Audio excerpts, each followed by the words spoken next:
is that enough about Lego talk, or should we just, do the thing where we record a podcast on a bi-weekly status? On a bi-weekly status? Status. Oh, right. I was going to say, who's Stace? Oh, he's doing that thing again. Oh, what even... Can we just start recording, please? Yes. Yes, we are. I mean, we are recording, yeah. Yes, but you know what I mean, Stuart Bullock.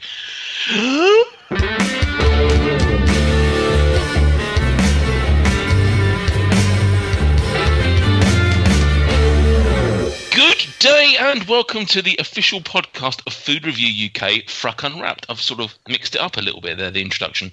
My name is Nathan Peterson and I will be your spiritual guide around the after dinner as we discuss food, heaven and hell. But before we do that, let me introduce a couple of peeps. He's an angelic music teacher with more soul than Abathar Muzania. That's a little joke for the theologians out there. It's Stuart Bullock. Hello, Nathan. Who's Abathar Muzania? Abathar Muzania was tasked with weighing up the souls to decide whether you would go into heaven or hell. Wow. Cool. So, Reference. Also, I like the idea of working in the word theologian because obviously it contains the word theo.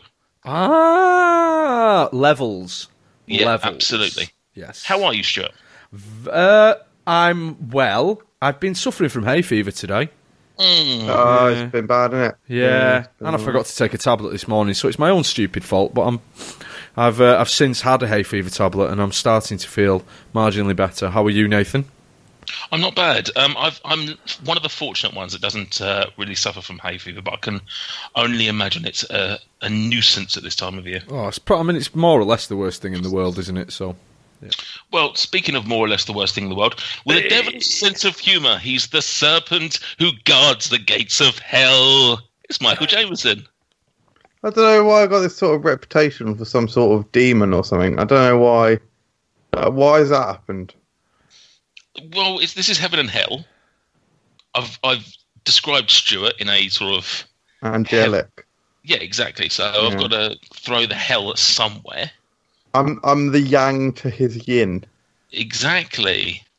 We all love to see your yang on the weekend. Yeah. Absolutely. What a yang it is. How are you, Michael? I'm good. I can't complain.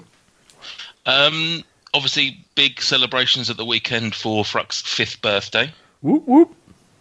This is the first time we've spoken to you since the infamous appetizers episode number 4. Where Stuart and I spoke lovingly about you. Yeah, I forgot to mention I have listened to the whole thing now. Have consumed it. Yeah, very good, very amusing. Should we move on? I don't know, mate. Do you want to dwell on it? No, I'm just wondering if you have any official word. Yeah, it was good. I mean, I would encourage everyone to listen to it. Sort of. I suppose it's quicker to just read the definition of bullying in the dictionary, but if you've got an hour and 17 minutes, I suppose you could do that as well. There you go. An endorsement. We'll put that on the reviews.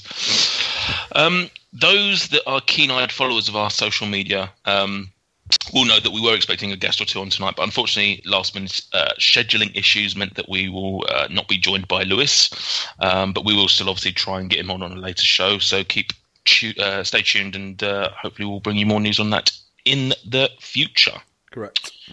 Now, normally at this time, we'll have a guest that I will play random questions or something, but I want to quickly run through either or with you guys because you two haven't done this yet. Whoa! And I think Stuart mentioned it when it first came on the show that he would like to have a go at it. So, correct. Yeah.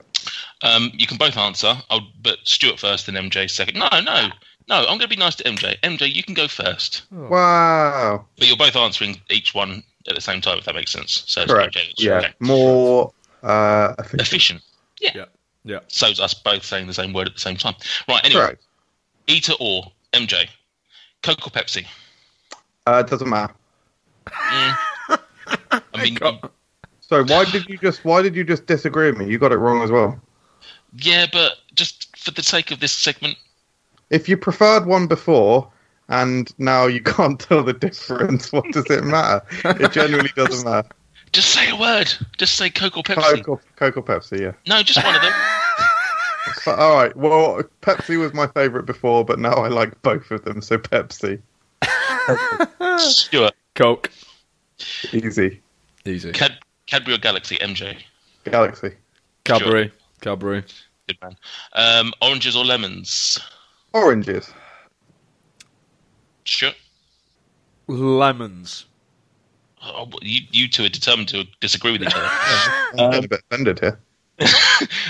Burger. Well, you did say yin and yang, so it makes sense. Burger or pizza? Oh, that's really hard. Yeah. She said.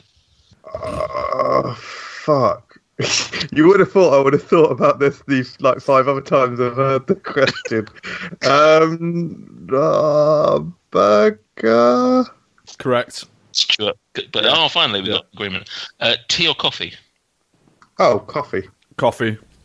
Fruit or veg? Veg, because that includes potato and thus chips and roast potatoes. Nice. Stuart? Fruit. Yeah, good man. Rice or pasta? Ooh. Rice. Yes. Yeah. Yeah, that's hard, but yeah, rice. Beer or wine? Beer. Wine. We know MJ likes to crack back with a Foster's Radler. Wait, did you say wine? Yeah. Yeah, I think he's joking. Yeah, it was a joke, yeah. McDonald's or Burger King? Burger King. Burger King. And finally, fizzy or still? Fizzy. Phil. No, fizzy. I love Phil. Good old Phil. What did you go for, sorry? Fizzy. Fizzy. Thank you very much, gentlemen. So there's some very interesting answers. I don't know what we've learned tonight, but other than they disagreed largely with each other, which we knew from the previous 18 episodes we've done of this. News. Beep, beep, beep, beep, beep, beep, beep. Does anybody have anything? Probably not. Right, no. Today, I was at work, and it was at lunchtime, and I was knocking around on my iPad, and I was on the BBC website, and I saw an article that was from a local paper in Wigan, which was about the foods that are most commonly thrown away, and I thought, click on that, read that, news for the podcast tonight, innit? It was blocked on the school's internet. Don't know why, no idea why, but yeah, my school's IT department have decided that I should not be reading articles about food waste from Wigan newspapers. Fair enough. And now I can't find dildos or something, wasn't it?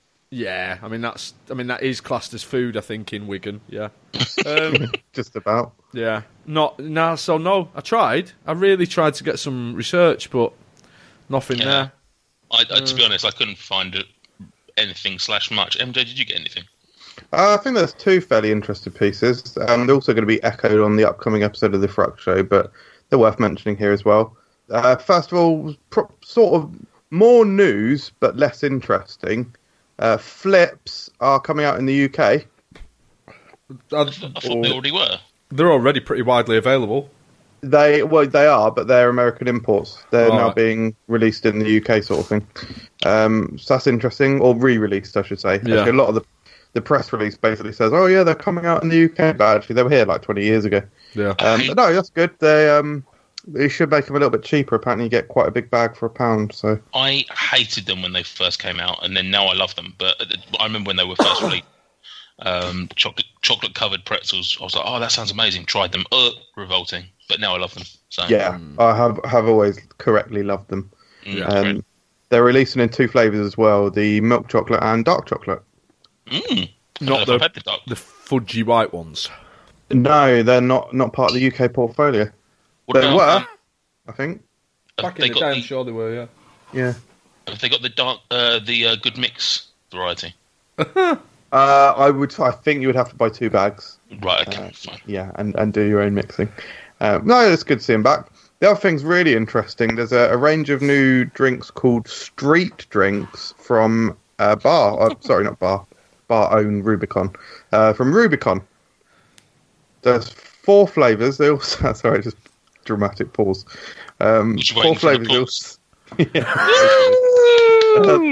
All of them sound really good, actually. So there's lemon, cumin, and mint. Ugh. Watermelon, lime, and mint. Pomegranate and rose. Ugh. And hibiscus and ginger. What are you talking about? These are some interesting flavours. Pomegranate and rose. I did actually. I hate rose. I hate it. Jacking off. No, I was just trying to work out if I could squeeze it into the segment later, but I don't think I can. Detest rose flavourings. Oh, sorry. Revolting. And to be honest, pomegranate. I'm not a massive fan of pomegranate either. To be fair, I like pomegranate seeds. I like eating them fresh, but in terms of drinks, it's not really one of my favourites. Wow. It's kind of getting bin. The others maybe could be alright. What they're called street drinks. Yeah, street drinks. That's it. Trying to play on the whole street food thing, are they? Clever suds. Good. The Barzone. I didn't know Barzone Rubicon. Or did I? I don't know. Did you? Do we know what you know? I must have known that. I didn't know it. No. Yeah, I must have known that. Yeah. Ignore me. It feels like Bar owns every canned drink outside of Coke and PepsiCo. It feels like every time I bring up something or something comes on the show, it's ultimately if I find out that Bar own it. Yeah, it does. It does feel that way, doesn't it? Yeah. It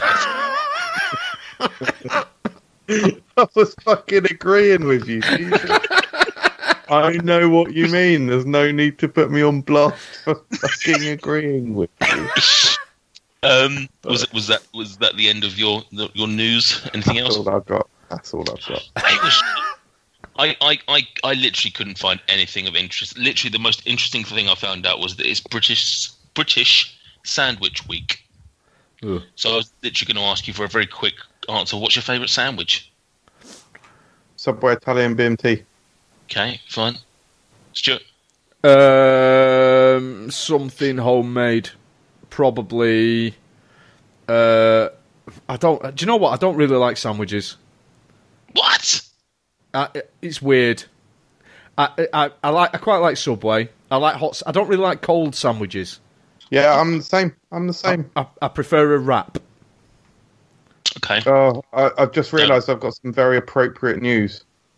Go on. I only read about this today, right? It's so uninteresting, but I'm only mentioning it because you said about sandwiches. Cathedral City are releasing a new sliced cheese pack called the Big Slice, and it's a bigger and thicker slice meant to perfectly fit a standard loaf size slice. No interest. That's No real interest. good. Cheese sandwiches need to be toasted to make them acceptable. I completely agree.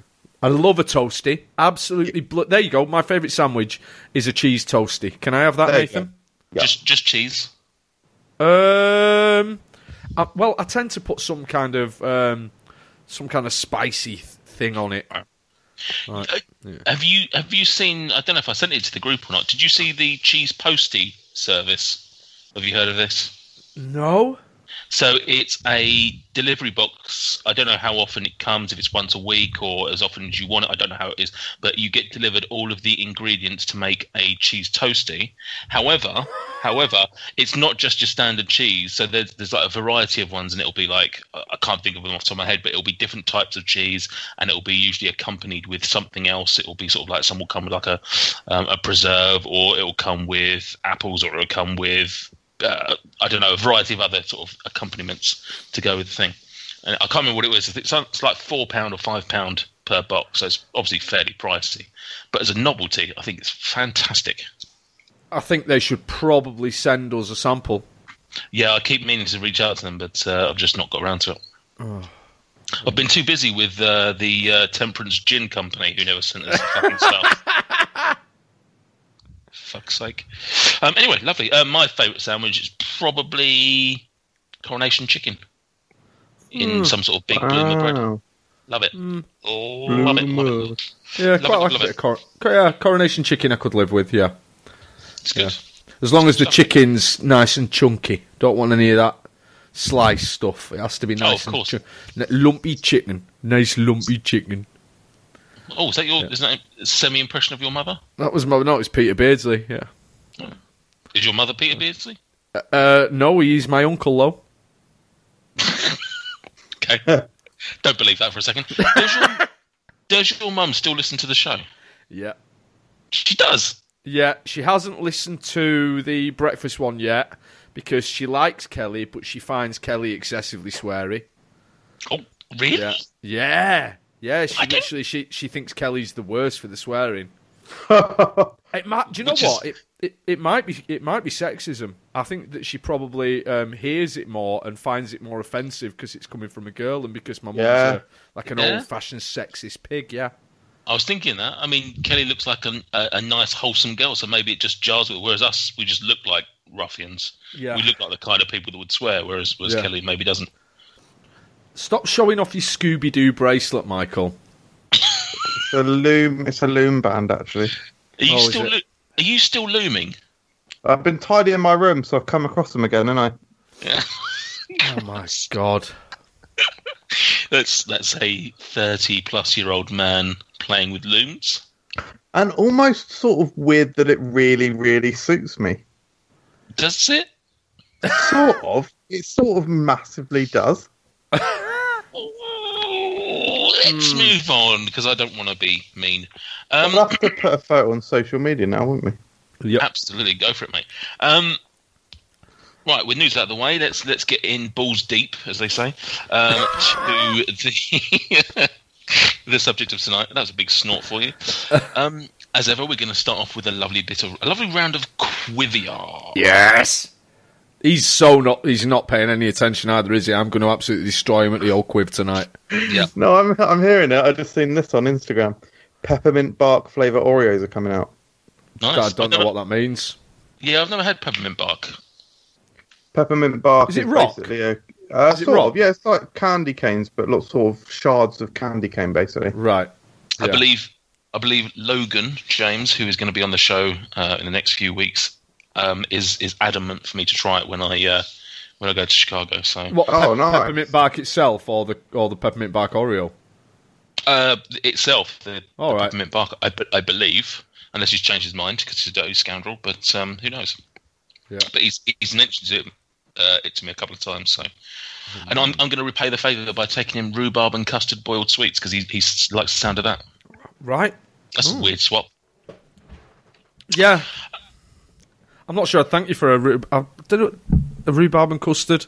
No, I think it's a must eat. It's a like, I don't imagine Americans have boiled sweets. I bet they must. Well, they've got Jolly Ranchers, but beyond that, I don't imagine them going down like the old proper quaint sweet shops and asking for a quarter of cola cubes and stuff like that. You know what I mean? Like, I don't know. I don't see them having the same variety that we have in that sort of area. They must have. They must have They must have some traditional kind of jarred sweets. I don't know. I can't think of seeing any. Yeah, but did you go in? I mean, have you been in lots of sweet shops when you've been in America? No, but I feel like I would have seen some on TV as well. Like, I just kind of feel like it's something that I would have seen more of if it was a big thing. Yeah, they're definitely not a very big thing. Yeah. Yeah, I'm not saying there aren't any because, like I say, I've just mentioned Jolly Ranchers, and also I think they have like mint humbugs and things like that. But I'm thinking more of the fruity ones, the sort of, like I say, the rosy apples or the rhubarb and custard or sherbet lemon. Sherbet lemons, yeah, blow their mind. Probably. Oh, yeah. Yeah. Anyway, this has got nothing to do with Quivia, but this isn't the fucking American sweet show, guys. It's got more to do with food than most of our other podcasts, to be fair. 100%. Quivia, right. So what I've done, I've got something a little different again. I seem to have deviated from the whole sort of general knowledge type quiz lately, and this week is no different. What I've done, I've found a survey that was taken by, I believe it was Birdseye. It was compiled in 2014, so try and think what guys were thinking about 4 years ago. And it's a list of the top 10 least favourite food types. Right. You're each going to have 5 guesses each. You're each going to have 5 guesses. If you get one of them right, you'll get a point that corresponds to where they are on the list. So, for example, if you get the number 1, you get 10 points. If you get number 2, 9 points, and so on and so forth. Yep. With me? Yep. Okay. So there are 10. There are 10 on the list, and I know we said we were going to try and limit them, but you've got 10, 5 guesses each. We can rattle through these quickly enough. So I'm going to start with MJ again because I'm still feeling guilty about tearing him a new one. MJ. First guess, please. They are. I will give you a little bit of help. They are relatively specific. So, for example, it's not just fish. For example, it'll be something specific. So, just to clarify, 4 years ago, Birdseye ran a survey. What's the most thrown away food? Is that what you said? Most unpopular foods. This is the Heaven and Hell show, guys. Not the most thrown food. And it's by Birdseye. It's by Birdseye, right? Okay. But it doesn't have to be. It doesn't have to be a frozen product either. No, it's any type of food. I think I'll give you another help. I think they are indeed all food. There's no drinks in there. Okay. Could last question? Last. What? Why are you stalling for time? Just say something. No, fuck me. Last question. So could it be a non-specific item? For example, Stuart doesn't like eggs. Or could it be more specific, such as pickled eggs? Yes. So there are items that are as specific as that? Not quite as specific as that, no. Okay. Well, there's a very obvious one. There are some that are. It's very difficult. Some of it is semi-specific. There's nothing quite as specific as which way they've been cooked or preserved or anything like that. But They are specific in that if it's a broad range of foods, then they've sort of narrowed it down to one particular type. Okay, so we get 5. Yeah, got it. Okay, I'm going to guess pickles for the first one then. Gherkins. Pickles, gherkins. Let me just rattle through the list to make sure I'm overarching. I am afraid that gherkins are not on the list. That family of food. Stuart, would you like to give me a guess? I'll go for onions. Onions are not on the list. I thought that was a good bet. That's one each. Think of it as a penalty shootout, guys. Really, because there's points on offer. Oh, this is so specific, though. Surely people can't dislike this. Vinegar. Vinegar is not on the list, even though you yourself don't like vinegar. I don't like vinegar. Would it be in your top 10? Absolutely. I think I'll be talking about it later, to be honest. Okay. Stuart? Right. Should we try oysters? You can try oysters. This is going terrible. That's 0 for 4. Oh. I feel like if one of you gets 1 on this list, then you're the winner. Are you saying that are any of these, Nate, quite like? Oh, okay, that makes sense. Yeah, or like, yeah, I've heard that people don't like that before. I would say only 1 on this. I'd say 1 on this. I'm actually quite surprised it's on there because I've never heard anyone say that they don't dislike it to the extent that it would be on this list. There's one which is slightly I'm not a fan of, but I'm semi-surprised. The rest, I would say, are all things I can quite easily see being on this list. I can quite easily see every single one of the other 8 being on the list. Stuart's going to kick himself. Whether I agree or not is another thing, but they're all things that I've heard many people say that they either dislike or wouldn't eat. Right. Got it. But none of them are weird, for the record. None of them are like don't go too far out of the box. No one's going, chicken feet. Stuart's going to kick himself, as I am, for this not being my first guess, because this actually is the most obvious one. This is famous for there almost being debates, almost even yearly debates about whether people like this one. So it's got to be on there. If it isn't, I'm just going to withdraw. Actually, Brussels sprouts. Oh, MJ yeah. marches Shout. into the lead with 3 points. What a shout! What a shout! 3 points. What? That means it's number 3 on the list. No, it means it's number 8 on the list. Oh yeah. Yeah, so it's reverse. So you get more points the higher up the list you are. Correct. So that's 3 guesses for MJ. Stuart, your third guess, please. Right, I'm going to go for the second thing that I wrote down: mushrooms. Bastard. That's 1 point. That's 10th on the list. 15%. Wow. Fuck. Okay, so I'm either I won't say what I'm either going to go for because that will give Stuart a lead in. Mate, I'm not copying answers from you. Well, who knows? I'm gonna go for. Could it be a meal, like a side order? No, there's no meal. Okay, so because in that case, there are parts of meals, but not like a whole meal / side. In that case, how about? Oh shit! One's just come into my mind. This has got to be one. Horseradish. No. Stuart. Right. There's some fairly big hitters on here. I'm surprised neither of you have got yet. Chili. Chili, no. Remarkably, chili's not on the food. So this is your last guess, each of you. Okay, because it's my last one. I want in the lead 3-1. I'm going to ask for a clue. Is one of them a condiment? No.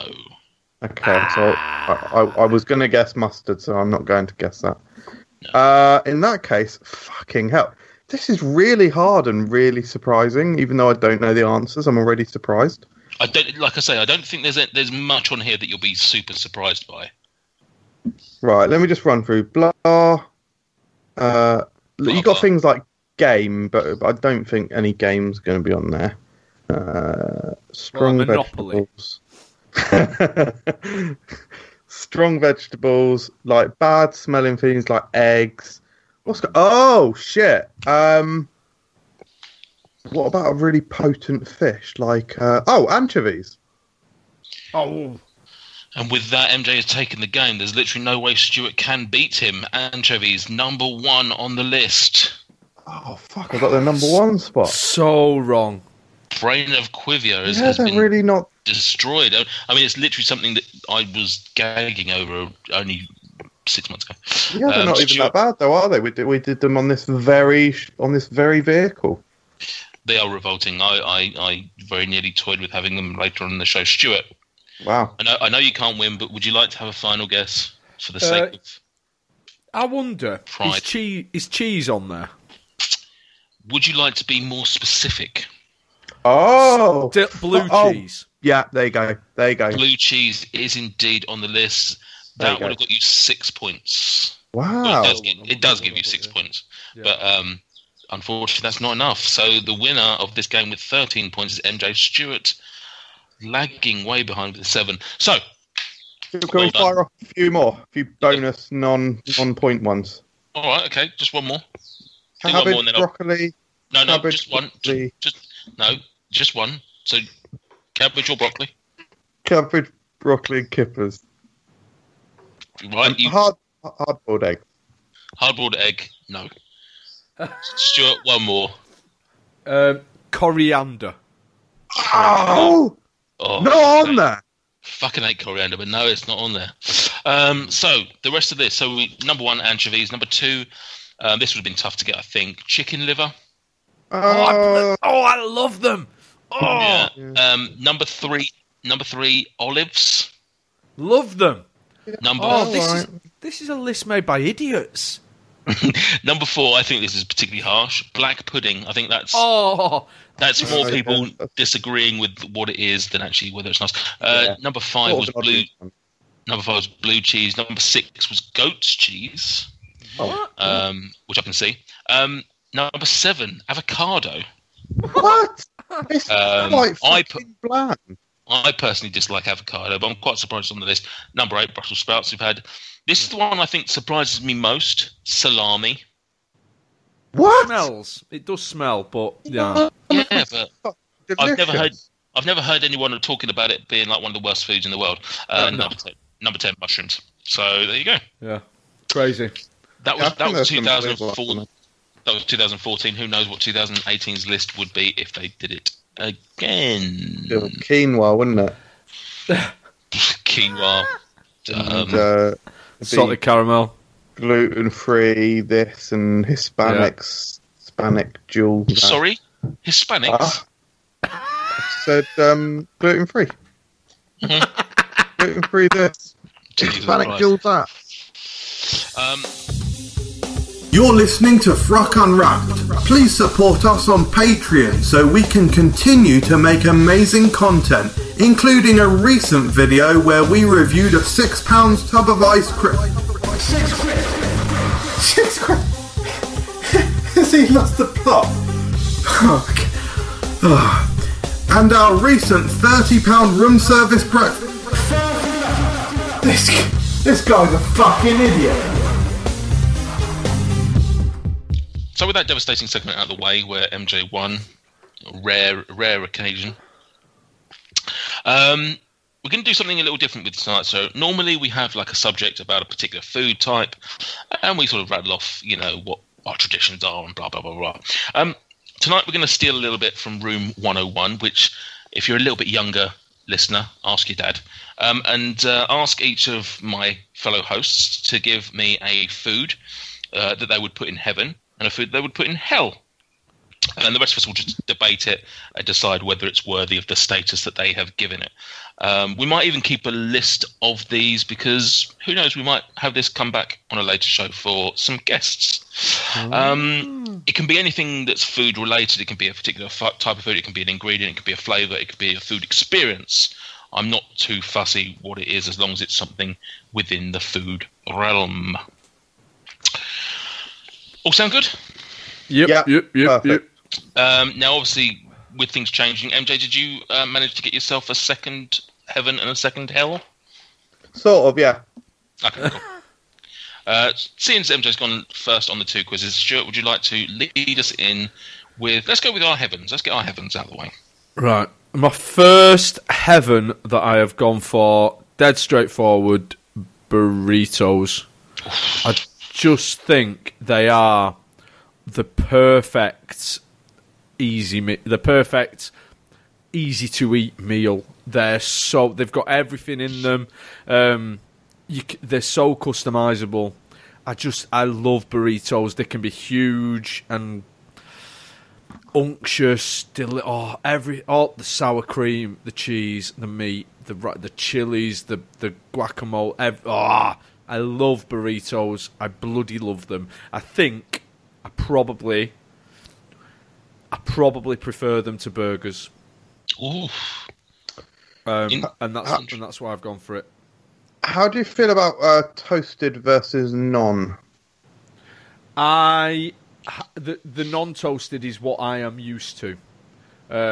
So the burrito place that I get my burritos from is a place in Manchester called Pancho's, and they are non-toasted, great big, thick, like your arm, huge burritos.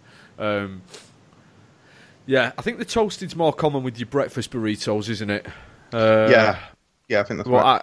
I like that. I like I can see the appeal of the crispy of the toasting, giving the tortilla a bit of crispness, because that's one thing that a burrito does lack, is a bit of crunch, bit of crisp.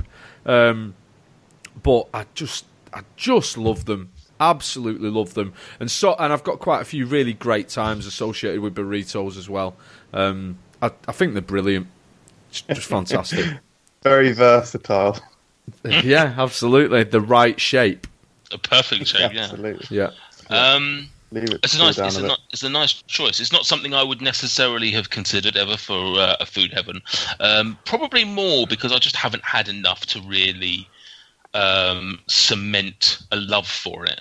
As I've mentioned on this show before, I've got a bit of a weird food. Well, it's not that weird, but I've got a food quirk whereby I have to eat everything in order of preference from worst to best. So something like a burrito obviously forces me Unless I am the way it's supposed to be experienced. correct. Rather than being a psychopath and ordering a burrito and then deconstructing it and eating it ingredient by ingredient, it does actually force me to eat the whole thing together. And I will admit, as somebody who doesn't normally combine two foods on one fork, I will admit the combination of flavours works very well when you get it right. Same with most foods. Like as the cook in this household, I can tell you it is relatively frustrating when I make a delicately balanced meal with sweet, sour, salty, crispy, crunchy, and then my wife is sat there just eating the rice. It's a disappointing thing to view. All right, no need to get political. But no, it's true, and I've had I've not necessarily, as I say, had too many burritos, but I've had other products that are similar in terms of, you take one mouthful and you get about 5 different flavors all at once. For example, our good friends at Donna and Gyros, that gyros there was delightful because you got absolutely everything in one mouthful, and so that's what I would personally like about burritos. But like I say, I'm not sure it's something I would have necessarily considered for heaven. MJ? First heaven item? No. Do you? Sorry. Can totally see that. Love burritos. I think I've mentioned it on the show before. I consider myself very much a learning cook. I'm very, very interested in cooking. Obviously, very interested in food. I think that the things that I'm good at, I am very good at. But that list, I'm not being too arrogant when I say that list is very finite.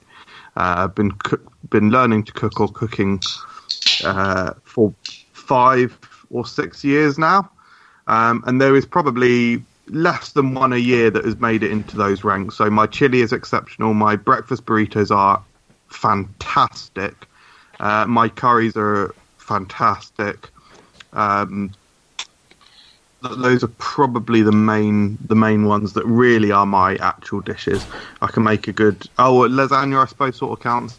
I can make a very good lasagna, fairly good fish pie. But burritos, and more specifically probably breakfast burritos, they are one of the most pleasurable things to eat. They really are. Sounds like someone's in a fucking tornado there. What's going on? Sorry, mate, I knocked something over. Don't worry about it. They are an absolute pleasure to eat because of those balance of flavours, the textures, and also I think there's something to be said for foods that are so convenient to eat, handheld food. Maybe that's why things like pizza, burgers, your burritos, these are all everyone's favourite style of food. Well, not obviously you've got Chinese and Indian people love as well. I probably just rattled off sort of the main ones that people really love. But a lot of those are handheld, easy to eat foods, and I guess there's something just very satisfying about this small, compact, flavoursome vehicle that you can just enjoy. Wow, yeah, great Absolutely. choice. Would in that? I mean, I think we probably know the vote on this, but are we therefore happy that would be going into food heaven? Oh, absolutely. Awesome. Thank you. MJ, please give me your first heaven. There's a couple of key ones on the list, and it is hard. Like I've said a minute ago, you've got all those things that I just mentioned. Do we go for the Indian meal? Do we go for the Chinese meal? All these kinds of things. I think the first thing has to be pizza. Interesting. Yeah, I just love it. I mean, there's so many different styles. Looking at things like Chicago style, deep dish, deep pan, stuffed crust, classic crust. Very versatile. Cheesy, very versatile. Thin crust, cheesy bites. Italian style, actual genuine Italian pizza. American style pizza, European style pizza. chain pizza, cheap pizza from little local places, and all these kinds of things. There's such a breadth of things to experience. But when it is right, when it is done right, probably my favourite sort of place is the Italian style places, or even fusion Italian American. Delicious bread that can be an amazing texture. It can be aerated in the middle and fluffy, but crispy and gnarly and burned and charred on the outside. A delicious rustic tomato sauce with just simple basil, black pepper, good quality cheese with a nice cheese string, and then like the oil from the pepperoni, because pepperoni would obviously be on my pizza that's going to have. It seeps into everything else. It's salty, it's creamy, cheesy. You've got excellent textures, and again, like I said, it's the handheld, the ability that you have to actually eat it with your hands. It's just a great thing. And take a step back and look at the source ordering from a chain, something like Papa John's. You've got your side orders as well. It just feels like a great meal. Yeah, sometimes I do get the feeling sometimes after eating a pizza, and I know it's something that we've discussed, certainly I think in WhatsApp before, maybe not on the podcast, but sometimes you feel a little underwhelmed after you've even eaten a pizza. Even if you've enjoyed it, you can be like, would I have preferred something like a nice Indian? That feeling does come up occasionally, but when you get a good one, it's just an absolutely wonderful thing. No arguments from me. I do love pizza. I mean, there's a kind of trifecta. You know, I love burgers, I love pizza, I love burritos, I love Indian food. I find Chinese food okay. There are sections of Chinese food I like, but if we don't eat a lot of takeaway pizza, we'll often get counter pizzas. If Gemma suggests, should we just have pizza for tea tonight, I'm always really, really happy. Apart from anything else, just so easy. Just stick a pizza in the oven. If you're just buying, like, we tend to get our counter pizzas from Morrison's, and they're really good. I know there's a lot of love for the Asda ones in particular. We don't have an Asda that's particularly local to us. So Morrison's, bang, in the oven, Bosch, they do nice big ones. You're not going to get any arguments from me about putting pizza into heaven. It was absolutely in my thinking for what I might put in. You won't get much of an argument from me. I would say that I do have some negatives with pizza, in that, as you said, we've mentioned before, unlike most other foods, I get, for want of a better word, a guilt after pizza. Like, I get that instant reaction once I've finished the last slice available to me. I'm just like, I don't think I wanted that. Like, I don't know why. There's just something about pizza that I just get a negative reaction sometimes the minute I've finished eating it. Unlike any other food, I can't think of any other food that I have that reaction with, and I think that's probably because ultimately there's a level of pizza that I expect, and more often than not, it doesn't meet it. And I think that's the problem. That would be my personal problem. The other thing I have is, okay, Stuart said he doesn't have takeaway pizza that often. I would say we're probably 50-50, whether it's an oven pizza or whether it's a takeaway. And the trouble is with takeaway pizza, I find them just extortionately priced compared to any other takeaway. We did have a Chinese the other day and spent £23, and we were stuffed, and we had so much more enjoyment out of it. Whereas pizza, for want of a better word, posh cheese on toast. I don't know. I just find the value for pizzas is just not there. So those would be my negatives. You're absolutely right. It's absolutely extortionate. I mean, without vouchers, you could easily spend £60. You couldn't. No, you couldn't, you idiot. Yeah, for two people. No, I reckon I could quite easily spend £60. You could easily. With an app, you could easily do it, but you just wouldn't eat £60 worth of pizza. No, that's true. I will say one thing on the Morrison's count. I will say I do like their pizza counters. Pizza, they are really good. I will say Having had a few recently, I had an Asda, a Morrison's, and Asda, and Morrison's. I definitely prefer Asda for the sole reason that I absolutely think the cheese is brilliant from Asda. It's got a really nice flavour, but you have to ask for extra cheese. So that's them. And like I said, I really like the Morrison's one, but the last one I got had pepperoni, pineapple, and feta, and they went fucking hard on the feta. It was ridiculous. It was absolutely drowned in it. I was like, get a fucking handle on what this is. Like, you obviously don't need to put this much on. And I appreciate you being generous, but Jesus Christ, you have ruined it. You have ruined it with your over fetarization. Amazing. With all of my negatives towards it, I don't think I would hold it up, and I certainly would. Lovely, Mark 1 there. MJ's just showing us a Mark 1 Iron Man model. I wouldn't hold up pizza, and I would certainly allow it to go into heaven because I think it's more my issues with it than the actual the food. It brings a lot of joy to a lot of people around the world, and having been to Chicago last year and having two sublime pizzas, which pissed on pretty much everything I've had in the UK. I know there are good ones still out there, and it's just perhaps it's the UK market rather than pizza's fault itself. So as long as Stuart's happy to, I'm throwing it in heaven with MJ. Yeah. Correct. Awesome. Hang on, when you say with MJ, we're not putting him in there because there's no way he's getting up there. Oh, could you imagine though? Mix it up a little bit. Oh. Imagine him talking to David Bowie. I don't know. I'm trying to think of dead celebrities.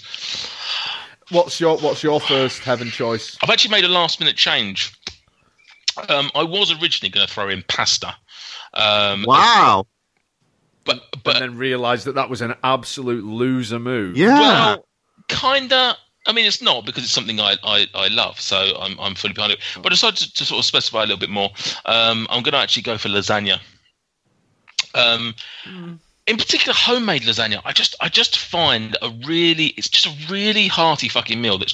I love pasta in itself, hence why it was on my list. I just find it, again, to use the word versatile. MJ, we've seen the fucking model, mate. No, I'm holding it up until you get it correct.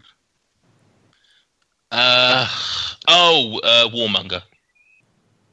Close. War Machine. No, Nate's right in that he thinks he knows who it is, but it's the wrong name. It's Jeff Bridges. Obadiah Stone. Correct. Brilliant. Is he not Warmonger? Ironmonger. Ironmonger. Sorry, lads. You know I'm a comic book pedant. This is great stuff for the listeners. Yeah, really good. Yeah. Yeah. So I love pasta. I love the variety that it brings. But like I say, I think lasagna is probably the king of the lot. Yeah. I just love the combination of the meat, the rich tomatoey sauce. When you get it and the cheese on top is beautiful and crispy, but still has an element of stringiness to it. It's lasagna at its best is fucking just the epitome of comfort food. And I love that you can just make a great big old dish of it and have it for 2 nights on the bounce. And the second night, it's usually better because the flavours have all mixed in a little bit more and congealed. And I know congealed is not necessarily a word that is all that appetising, but I can't think of a better word that sums it up. That they've had a little party overnight and they've all had a little bit of an orgy, and what you end up is the sex juice of their orgy just oozing down your throat on the second day. That's it. Lasagna, meat flavoured cake, boom. I think a lot of people might have an issue with your description of the cheese on top of a lasagna. Fuck 'em. I don't believe that a lasagna should be overwhelmingly cheesy. Incorrect. All the cheese. Correct. Incorrect. Yeah. Just to clarify, because I said correct twice and incorrect twice, I'm agreeing with Nate. Well, you can agree with Nate. I think that the entire nation of Italy would disagree. I personally like lasagna. I don't think, for me, that it deserves to sit alongside pizza. And I would rather have a pizza than a lasagna. That's fair. I mean, this is not a game of would you rather. No. I mean, they can all go in, mate. We don't have to pick and choose. I will allow it if Michael agrees, but for me, I would have to say personally, whilst I like lasagna, and there are many reasons why that for me I don't think it would be homemade lasagna, which is the only lasagna that I really know. We have a much healthier version of lasagna, which is not the thing that you're describing. Interesting. Our homemade lasagna is made with corn mince. It's tasty. It's nice. It's got a lot of spinach in it. The topping is made from quark rather than bechamel sauce. It's nice. It's tasty, but it's very much a super healthy lasagna, and that is a nice alternative if you're trying to maybe lose a bit of weight or be a bit healthier, but it's not food heaven. So they're my reasons for not going that way. Because I don't know the lasagna that you're talking about, really.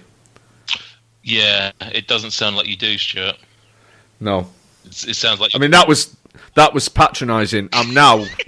that patronising tone that you just adopted, this has pushed me further into opposing the lasagna into heaven. Right, we haven't set any ground rules for this game, for want of a better word. Let's set one now. One veto, it doesn't go in. So if you're saying to me you wouldn't have it in heaven, I'm not gonna cry about it. It's fine. But let's say going forward, so far we've all been in agreement. Burritos have gone in because we're fine with it. Pizza's gone in with we're fine with it. If one of you disagrees and says lasagna shouldn't go in, that's fine. I'm happy with that. There's no point us just agreeing and throwing everything into heaven. I want this to be a fairly conclusive list of loves. And what do you think hates. then, MJ? What do you think, MJ? I was slightly concerned when they opened with I'd like to put pasta into heaven. That didn't sit very well with me because things like carbonara is very, very nice. Spaghetti can be nice. Spaghetti bolognese can be nice. I've had one in my life that was exceptional, and I've tried and failed probably 40 to 50 times. No, that's probably 30 times. Tried and failed to live up to my own very high standards. Did you not understand what Nathan actually said? He said he thought about putting pasta in, and he didn't put it in. So why are you now talking about pasta instead of lasagna? Fuck me, mate. I'm analysing. I'm getting to it. It's a Michael Jamieson pasta chat hour. We're past that. Hey. No, lasagna is the king and or queen of pasta dishes. It's a very much a once in a while thing in the Jameson household because it is very time consuming, and it's basically the most difficult thing to make because even the chopping of vegetables alone takes a fucking while if you're doing it properly. It is absolutely amazing. It's definitely one of my favourite meals. Potentially one of my favourite potentially my favourite sort of home cooked meal. It is sensational. For the record, MJ did air quotes.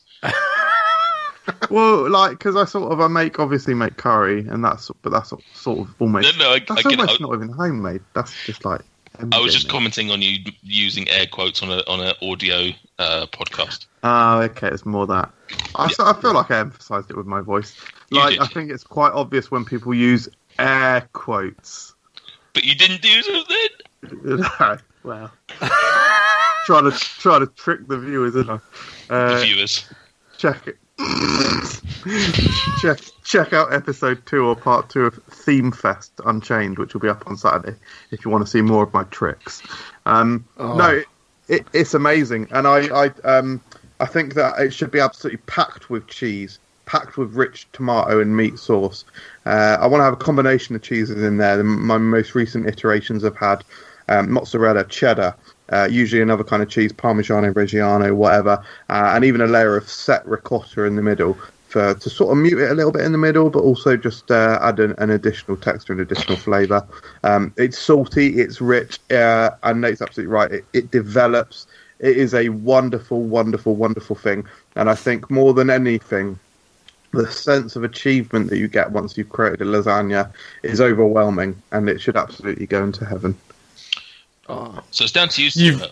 Matt. Like I said, I want this to be a conclusive thing. I don't want us to let any old schmo in, because that's how people like Michael Jameson get into heaven. This has got to be a unanimous decision. I don't think there's any danger of that. No, the two of you have just talked about it with such passion that, it's not getting him. That's fine. Cool. No worries. I don't care. If that's not getting in, I know my other one isn't going to get in. So, Stuart, go for it. What's your second heaven? My second heaven. Veto! Next one, MJ. No, carry on. Right, I thought... Right, there were many kind of near misses for this. I thought peanut butter. I nearly put peanut butter in. I nearly put the concept of spicy food in, because, I'll be honest, I couldn't imagine a life without spicy food. But I thought about bacon, and then I decided that actually my favourite meat that I will have in almost any situation is belly pork. So I would like to put belly pork into food heaven. Pork's lovely anyway, and such an underrated meat. Oh, it's the fattiness of belly pork. It's unctuous. It's delicious. It's the king of all, and it's so cheap. It's so dirt cheap. Strips of belly pork, barbecue it, grill it, roast it, do whatever with it. Buy it you go to Chinatown in Manchester, you can buy it by the tray, really super crisp. They've just got like racks of belly pork hung up in the windows of certain Chinese restaurants, and they just chop it there in front of you and put the chunks of belly pork into a tray. It's delicious stuff. Go on, veto it to be... whatever that word is that I mean now. Veto. No. MJ, yeah. I'll let MJ talk first. Before you veto it, yeah. I don't want to break your heart, but I have an issue. I do not just like... One? Well, I do not like when meat has got thick, noticeable fat on it. And I think pork belly has got literally... It's basically stripes of fat and then stripes of meat, isn't it? It's pretty much 50-50, really. Yeah. I really, really can't stomach it. I'm sorry, I can't put it in. Right. Wow. No, you like it, don't you, Nate? Yeah, man. I was all in for it. Yeah. I do. Yeah. I would say I fell in love with it probably about 10 years ago. I'm not sure if I had it before that. Had it at some restaurant. And it was just divine. I would say the last 2 or 3 times I've had it, I've not been particularly keen. But that, I think, is more to do with the places I've had it in. I've not necessarily had it in a proper joint that's going to have, get a good cut of meat and cook it right. I will admit at times maybe there's a bit too much fat. Or at least that they've not cooked it enough that the fat is still a little bit, the texture of it's not great. I probably would have... I probably would have let it in, unfortunately. But no, I think it's right that we have rules. This is heaven. Yeah, this is heaven. We're talking about the creme de la creme. If MJ doesn't want it in there, then more falls him. So I'm happy anyway. I've got burritos and pizza to munch on when I'm up there. So, and no MJ to keep me company. So it's a shame because pork belly pork. Yeah, it's lovely. MJ. Heaven, number 2. Number 2.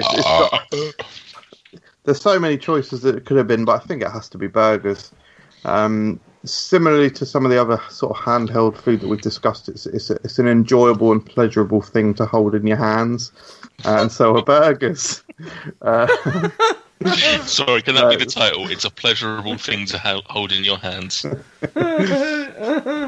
It's salty, it's juicy, it's got the perfect... It's cheesy. You get it's 6 inches of pure heaven. You lick your fingers afterwards. You sort of have to try and cradle it at the bottom because stuff can go haywire. But it's salty, juicy. You've got a great if it's and actually you can get completely different experiences. So you can have sort of this sort of style that I usually have from Five Guys, or when I'm having Burger King on their XL Bacon Double Cheese. You get meat, you get cheese, and you get bacon, and you get your bread. It's a very simple and delicious and meaty, salty, strong experience. But then, if you get a properly dressed burger with the classic sort of toppings like lettuce, tomato, maybe some sauces like barbecue sauce and mayo, it sort of completely changes it. It makes it a slightly fresher experience. And again, it's one of these foods where all of the flavours combine together and complement each other so well. You can also get it in lots of various different vehicles. I can very much enjoy a quick slapdash Burger King or McDonald's, but equally and conversely, a gourmet burger or even a barbecued burger is a wonderful thing as well. It's just incredibly pleasurable to eat. May I ask just one quick question? And I'm not sure that this necessarily affects the answer, but I just want to clarify it. When we are talking burgers, are we talking solely beef, or are we including all other variants? So, for example, a lamb burger, a chicken burger, so on, so forth. I think. What's the second word in lamb burger? I'm just clarifying that he is wanting to put the entire burger range in. That's all I'm asking. I'm happy if the others come, but to me, I think there's only. The only thing that comes remotely close to the king of burgers, the beef burger, is like a classic chicken burger. Chicken, and that is fully dressed chicken, lettuce, probably ideally tomato, to be honest, mayo. That combination is a wonderful and god tier thing. But I'm more than happy for just the beef to come in. What would you like it to be? Just beef or the whole lot? Just beef. I'm keeping a note of all of these, so it could be that someone else later on wants to bring in chicken burgers and we can dissect those. So, solely beef? Solely beef, I think. Okay. Cool. Literally no way I can argue with that one iota. In all honesty, it was probably the first thing that leapt to my mind when I was compiling mine, but I left it simply because I assumed somebody else would go for it and I didn't want to double up on it. It's which I would often do with a burger. Whee! Extra patties. Extra patties. It's. I've said it once, I've said it twice, I've said it many times. I love burgers. They're probably my favourite food type. And so, you're getting no arguments from me whatsoever. Yeah, absolutely smashing. Much like you, I didn't go for it, just assuming someone else would. It has to be there in. Well done. Yeah, correct. And regardless of whether it was beef or multiple, because I can take or leave all the others, so... No, I literally just wanted to make sure that we were... I know I haven't specified with the others burritos and pizzas and things like that, but I just wanted to see whether MJ was talking solely about beef or whether he was also suggesting that chicken burgers were also heaven-worthy. Potentially, but no. Hashtags, retweets, likes, comments, follows. This isn't any ordinary social media. This is Food Review UK social media. Come find us at facebook.com/Food Review UK, on Twitter at Food Review UK, and on Instagram at FRUK. Oh, and don't forget the main channel, Food Review UK on YouTube. Final heaven choice, Nathan. Final heaven. Fairly certain that this is going to be sat at home with lasagna, crying about the fact that it's not in heaven. But fuck it, it's my nomination. It's roasted lamb hearts, isn't it? Lamb heart, yeah. No, it's not. Oh fuck! Why didn't I put roasts in here? Fuck's sake. What would you rather have, roast or lasagna? Probably a roast. You're an idiot. Literally didn't think about it. Correct. It's a hard thing. Yeah, I mean, I've got two choices. These aren't the two only foods in the world that I love, but... I've got two choices, y'all. Pull over the car or bounce on the pedal to the middle to the floor. I can guarantee that one of you is going to veto this. Halloumi. Yeah, it's in, mate. In. Yeah, Love it. Eat your fucking Absolutely love it. Halloumi's incredible. Bloody yeah. love it. Incredible. Have Absolutely you even love it. have had a conversation about halloumi today? So It's there's a select few foods that if I see it on a menu on something, almost certainly I'm going to order that dish regardless of what it comes with. It's just such a unique food. And even within the cheese field itself, it still has properties that as far as I'm aware, no other cheese has. The texture of it, the bouncy, springy texture of it. It's got a squeakiness, which is a weird Squeaky cheese. It's a squeaky cheese. Which That's what we call it. Yeah, it's got an extra element, an extra sensory pleasure. I love the level of cheesiness. Almost, I would say probably, I mean, almost all cheese is nicer when it's warmed through or melted. But halloumi is probably the only cheese I can honestly think of that, actually saying that, probably something like a camembert would as well. But I was going to say it's one of the only cheeses that you have to cook. You have to heat up to really truly enjoy it. I've eaten it raw. I've eaten it raw and I do enjoy it. Yeah. What? But I might have to veto it now just on the basis that you've eaten it raw. That's disgusting. Why? You don't eat raw halloumi. Have you tried it? No. It's even squeakier, mate. So squeaky, much squeak. I'm happy with the level. Oh, stop it, Michael Jameson. I'm happy with the level of squeakiness that I get from my griddled or my fried or my grilled halloumi. I don't need raw halloumi. Oh, get out of town, mate. I've just had an unbelievable idea. What? Raw halloumi next episode? A layer of halloumi in a lasagna. I don't know, because it wouldn't melt. Expensive as well. You can slice it quite thinly. Try it, mate. Experiments. A halloumi lasagna. There it is. Halloumi. No, I can't plan it. But yeah, I'm not. But don't get me wrong. I'm not going to recommend it raw. I had it raw, enjoyed it, but easily, it's better cooked. Have you ever eaten raw halloumi, Michael? No, that's mental. Are we bringing? I'm not saying that I'm definitely seeing you guys next Wednesday. But are we bringing raw halloumi to do a Yeah, it's next week, mate. Oh my god, that's amazing. Are we going to do a raw halloumi video next week? Why not? What's wrong with it? I'd certainly do it. Yeah. I'm stunned that you've not tried it at least. Like when you're slicing it up to cook it, you've not gone, I wonder what it's like raw. Like, it's so good cooked. That why would I want to try it in a less than perfect state? How do you know it's not perfect? Probably the reason I've never done it is because when I've had halloumi and it has cooled down and it's basically cold, it's maybe 2% as good. So I've never been like, I bet it's even better raw. I would say raw halloumi is completely different to cold cooked halloumi. Wow. I'm not saying better. I'm just saying that to judge one on the other. 2%. It might be one. No, but I would say try it for the novelty's sake. I'd be interested to know your thoughts. I'm not going to suggest it's better than cooked at all. But it's probably more salty. The texture's it's more squeaky. But halloumi is, for me, it's a heaven food. It's a food product that I could probably eat every single day. So yeah, experiments video next week. We'll do it. Love it. Is it? Love it. Is it going in?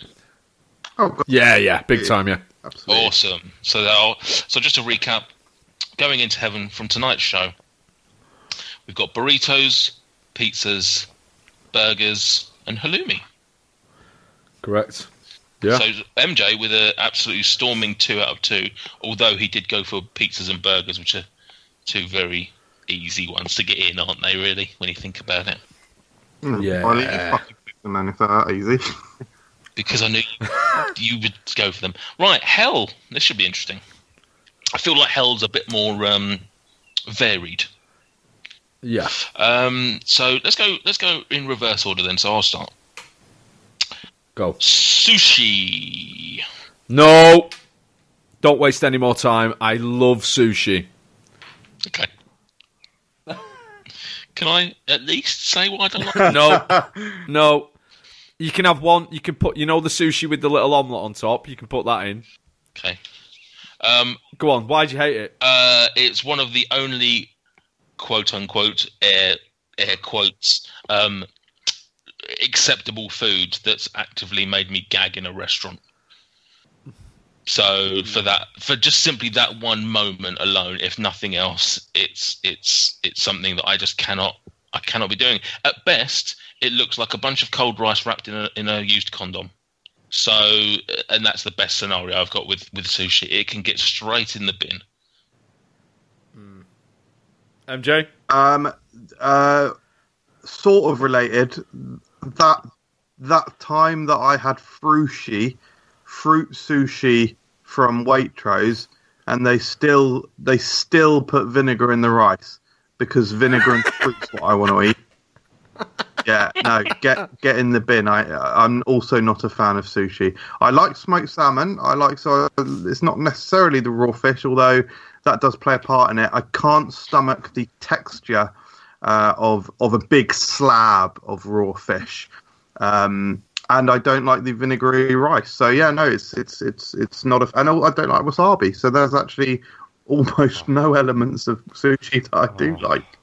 It's a shame because Stuart obviously loves it enough that we can't put it into hell, unfortunately. Yeah. I do. I respect it as a craft. Amazing. Craft sushi, but Stuart seems to love it. So I do. I genuinely love sushi. I feel like we're going to be putting more into heaven than we end up putting into hell. Because I always feel like there's going to be one person that completely vetoes something. But hell's more about passion, isn't it? It's real, personal. It is. Yeah.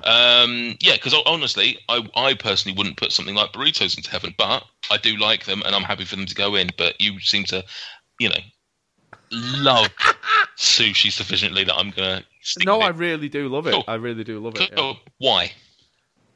Why do I love it? Yeah, why? What is it about sushi? I love the experience of it. I love the vinegary rice. There are some particularly sushis that I think are some of the most delicious things on the planet. There's a type of sushi called inari, which is kind of tofu pockets which are filled with sushi rice, and they're a little bit sweet, sesame seedy, and they're one of my favourite foods in the world. I like the raw fish. I like trying different things. I like the adventurous nature of sushi. I like the experience. I like the food. There's some sushi that I don't enjoy. Obviously, I wouldn't eat the one that has the omelette on top. I don't like anything that's got the. I like the stuff with the fresh tuna, but I don't like the stuff that's the tinned tuna stuff. Mm-hmm. Everything, fish eggs, love the fish egg tuna. The fish egg sushi. It's fun. It's just popping candy, mate. Salty popping candy. Really enjoy sushi. One of my legit favourite foods. Don't eat as often as I would like. And it's something that we can all enjoy as a family as well, because my wife's a vegetarian, but she eats fish, so she's a pescatarian, so sushi's great for us. And the boy bloody loves sushi as well. So it's big family favourite for us. No. Loves it. Yeah. All right. Better human being than you, that's why. All right, well, that's not going in. Fine, whatever. So it would be MJ next, I guess. Give us one of your helps. I feel like the natural extension from just discussing that is vinegar. It's just it's sour, and I just simply do not like the taste. I sort of get obviously the balance that the sourness brings to certain foods, but it's not in certain things. It doesn't work for me. So an extension of that would be pickles in a burger. I don't want my burger to be sour. Sweet and sour chicken, I obviously want that to be sour, and there's a lot of things where it obviously works really well, but I don't like it in that vehicle, and just anything with vinegar on is immediately repulsive to me. And things like when I had that frushi, genuinely just a horrid thing. It's a very strong, sour, I just don't like it. It's as simple as that. I've got nothing more to say on the matter, to be honest. sound like he was just about to storm off the show. I've got nothing more to say. Good night. See you later. Vinegar, odd one. I don't dislike it. I certainly don't dislike it. I do enjoy it, say, on fish and chips. Yep. I do enjoy the fact of what it does for pickling and with the gherkin and stuff like that. Correct. But do I care enough about it to really want to save it from hell? I don't know if I honestly care. Like, if it disappeared out of the world to tomorrow, ignoring the pickling uses of it and not the flavouring, just the ability to pickle things. Would I honestly give a shit if I suddenly heard there was a vinegar shortage? I don't know. Yes, you would. I don't think I would, Stuart. I don't think I would. No ketchup. Oh, but we're getting... What about mayonnaise? How do you feel about mayonnaise? Because vinegar in that. Oh, okay. But I'm... You're basically wiping out every condiment. That's not fair. Except the best one. How do you feel about meringues? I could take Oh, one. fuck off. You love no, it. you don't I thought need eating vinegar. mess was one of your favourite desserts now. You can use lemon juice. Fuck off. I'm not having that. Do not mislead the witness. I think you're maybe taking me a little bit too literally, Stuart.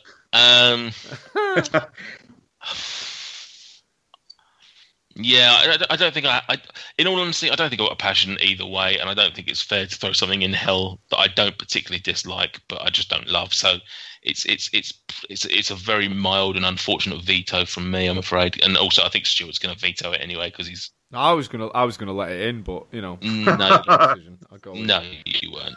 Don't be that way. Nah, it's never going in. No, it's too good. It's such a versatile ingredient. There are so many things that I do with vinegar. One of my favourite meals that I cook at home is I do chicken and halloumi kebabs, homemade chicken and halloumi kebabs on naan bread, and I get white cabbage and red onions, and I fresh pickle them in white vinegar. It's one of my favourite meals. I can't do that without the vinegar because the pickled cabbage and onions are a big part of it. Chips, just fish and chips without vinegar. Nah, mate. Sorry. This is going to be a north-south divide. All right, then. Come on then, Stuart. Tell us what's so awful for you, then. Right, well, I mean, obviously, it's eggs in it, but I decided to be more specific, and what I've gone for in particular is probably my most hated form of the egg. Do you like mayonnaise? Because you can kiss goodbye to that. I'm not putting eggs in, you bell, because I do like mayonnaise, and I also like pancakes, and I also like cakes, and I also like lots of things with eggs. Well, they've all got eggs in. What I dislike is the egginess, right? In fact, there is one type of mayonnaise that I can't stand. There's a kind of off-brand sachet mayonnaise that I sometimes get that's got pictures of boiled eggs on the reverse of the sachet, and it knocks me sick. Can we just pause this conversation for one? Wanted by an image, like. Can I just say, sachets of sauce is just. In fact, I would be tempted to throw it into hell. I fucking hate places that give you, like, oh, can I have some ketchup, please? And they come over and they give you 3 of those fucking little sachets. No, not enough. Give me a fucking bottle, you cheapskates. Sorry, carry on. Right, I'm putting egg mayonnaise sandwiches in. Because they're the eggiest thing I can think of. I've already said I don't like cold sandwiches. Literally, they knock me sick. Dirty egg mayonnaise, nasty, foul. I've never eaten one, obviously. Oh God, they make me angry. On British Sandwich Tell me Week why you're not putting them in. of all weeks. Yeah, I'm unfortunate, and this gives me no pleasure. But I'm going to have to veto that one as well, I'm afraid. I love an egg mayo sandwich. It's just, especially the more buttery, the better as well. Just the combination of the salt with the lovely texture of a nice egg mayo, and the way it's just dripping down the side of your mouth because there's too much. Shut up. Oh, it's divine. Just veto it and move on. Come on. You're disgusting. You're absolutely disgusting. I love it, especially. Sometimes you get like egg mayo or eggs. Right, egg salad cream ones as well. Oh, they're just as good. It's beautiful. MJ, thoughts? Yeah. I really like eggs, but it's far too eggy. Again, I've never had one, but I can imagine the texture is horrible as well. There's nothing hard in there. I'm with Stuart. Get it in there. I don't believe I've got two people arguing about putting a food into hell that neither of you have even fucking tried.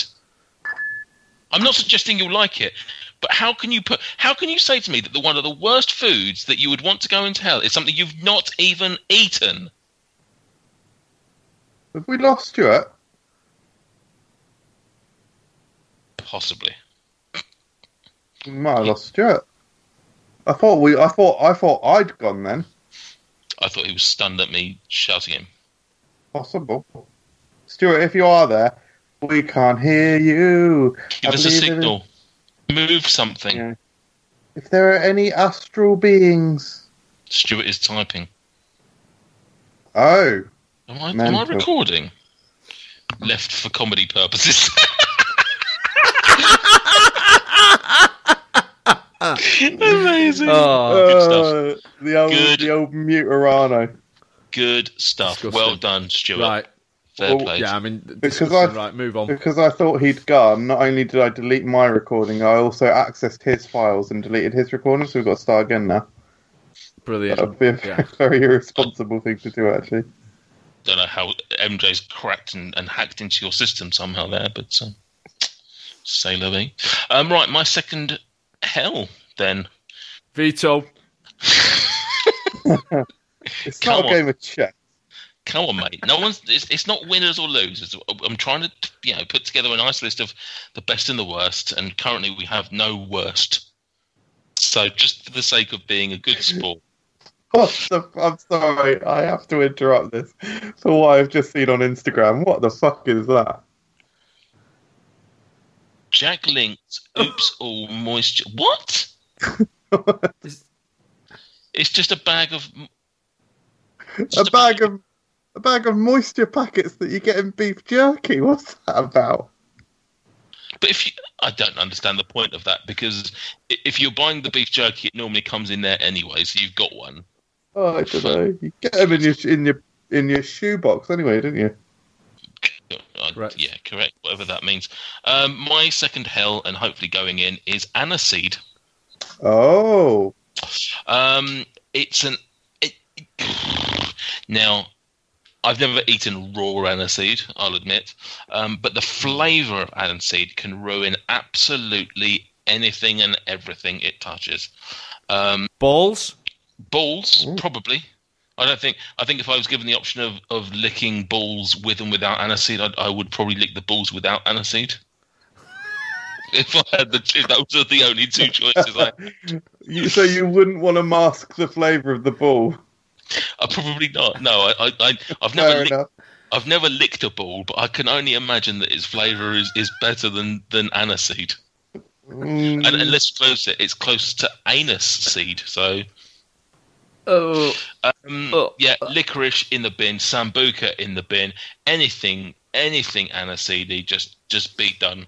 Hang on, sorry. You're throwing licorice under the bus as well, because if you're doing that, it might change my answer. I'm throwing aniseed under the bus. Right, okay. Different flavour to licorice. Yeah. Yeah, but I'm just saying anything that's got an aniseedy flavour, Yeah. Okay. the aniseed ruins it for me. Which licorice doesn't, yeah. Correct. Yeah, correct. Well, I enjoy sambuca, but Nathan, I do not feel passionately enough about aniseed to stop it going into hell. but okay, thank you. What is it? It's not sweet. It's not savoury. It's like airwaves, isn't it? Correct. MJ, what's your views on aniseed, mate? Yeah, generally speaking, largely happy with aniseed going in, but I do need to. I feel like I need to raise a very important point in that tarragon is probably one of my favourite herbs. and to a lesser extent dill, which I very rarely have used. I have actually never used it, but I've heard it's got a very light aniseed flavour. But tarragon, absolutely adore it. But it's only, I assume it's part of the aniseed family. I don't know. It's not 100% aniseedy, is it? Tarragon's more. It's a light herby version. A light, like perfume. Yeah. I think you can keep your tarragon if you want to put aniseed in. Keep your tarragon. Yeah. No, so I'm happy for that to go. And it is, again, it's one of those ones that people almost surprising that it's not on that list, actually, isn't it? Yeah, the idea that people combine it with sweets and have like aniseed cough drop type shit things, they're the worst people in the world, if I'm honest. I also love fennel as well, actually. Fennel's I could abide fennel. I'm talking about your real strong aniseed. Yeah, fair. See you later. Are we happy with that? Is that our first hell? Yeah. Awesome. Yeah, we'll put aniseed in hell. Whee! Good stuff. MJ. Second hell? Second hell, please, mate. I struggled a little bit with this one because there's no other food that I really don't like I dislike vinegar. I'm a little bit scared of blue cheese, but I think I'll come around to it one day. I'm just not at that stage yet. Oh, actually, I suppose I could have really easily picked horseradish because that was when I tried that for the first time because I thought it was bread sauce, and I had lashings of it on a slice of beef. That was quite a traumatic experience. But no, I'm going to stick with my first one because it's a bit different, and I don't know. I'll be worst case scenario, I'll be interested just to have a conversation with you, fine gentlemen, about it. I'm going to try and put game in there. Oh, I find it a very, very strong flavour. Such a strong meat that it sort of sets off something of a gag reflex in me. I find it very, very hard to stomach because it is so strong, almost mature tasting, almost sort of as if it's developing the process of going off already. It is such a powerful, powerful flavour, and I just don't get on with it. I've had it once or twice, and that was more than enough. Gives you a tanginess that you don't get with other meats. Yeah. And it's right. Let me throw some meats at you and tell me whether you consider them game. Yeah, that's pigeon. That's what I was just thinking. Games are such a wide ranging thing. But yeah, go on, son. Pigeon. Yeah, that's game. Rabbit. Yeah, game. Wild boar. Borderline game. Venison. Borderline game. That's probably the least game. Veal, is that game? No, surely not. Pheasant? It's just cow, innit? Yeah, game, definitely. Game, yeah. And delicious. I don't have that much experience of game. Yeah. But the game I have eaten, I've very much enjoyed because I love those strong flavours. Nathan. Yeah, I haven't had a huge amount, to be honest. I've had I've had pigeon livers. Not to be confused with chicken livers, who's a regular commenter, or iguana livers, who is just another regular. Anyway, I've had pigeon livers. They weren't very nice. I've had rabbit. I didn't care for it particularly, but I didn't hate it. I think I've had venison.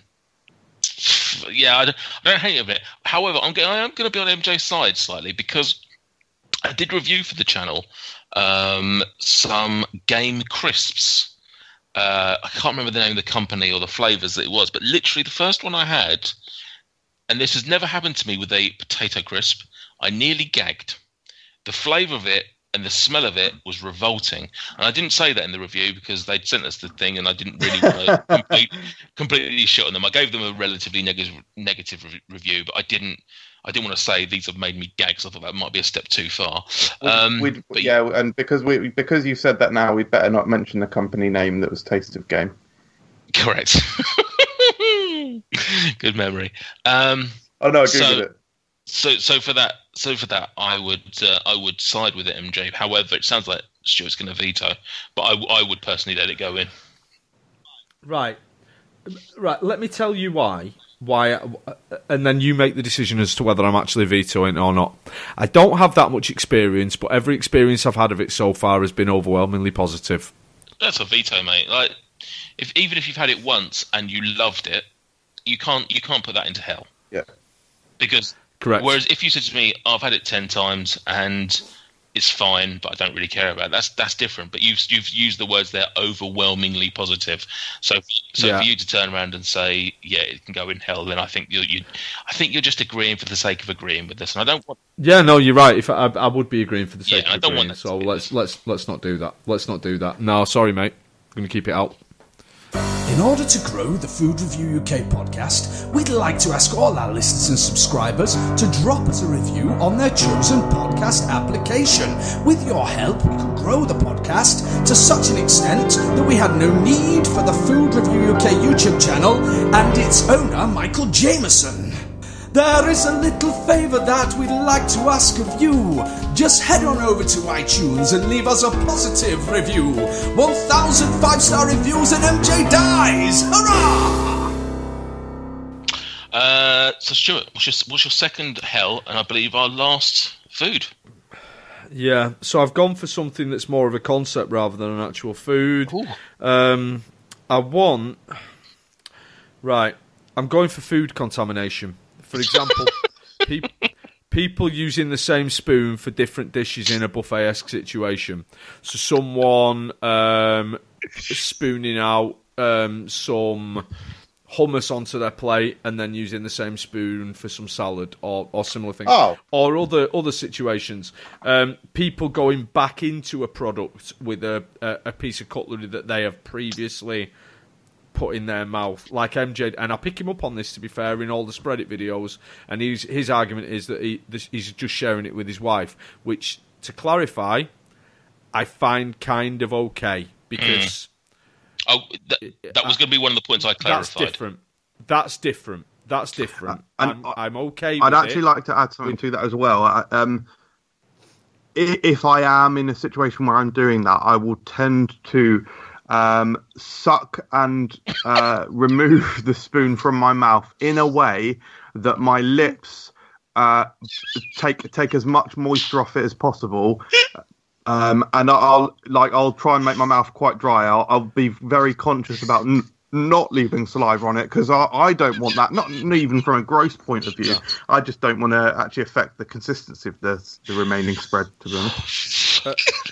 One of the worst ones is imagine. Sorry, I just can't deal with that explanation. I can't deal with that being a serious thing that MJ does. That he tries to make his mouth dry and he makes his lips take off as much as possible. I can't deal with that.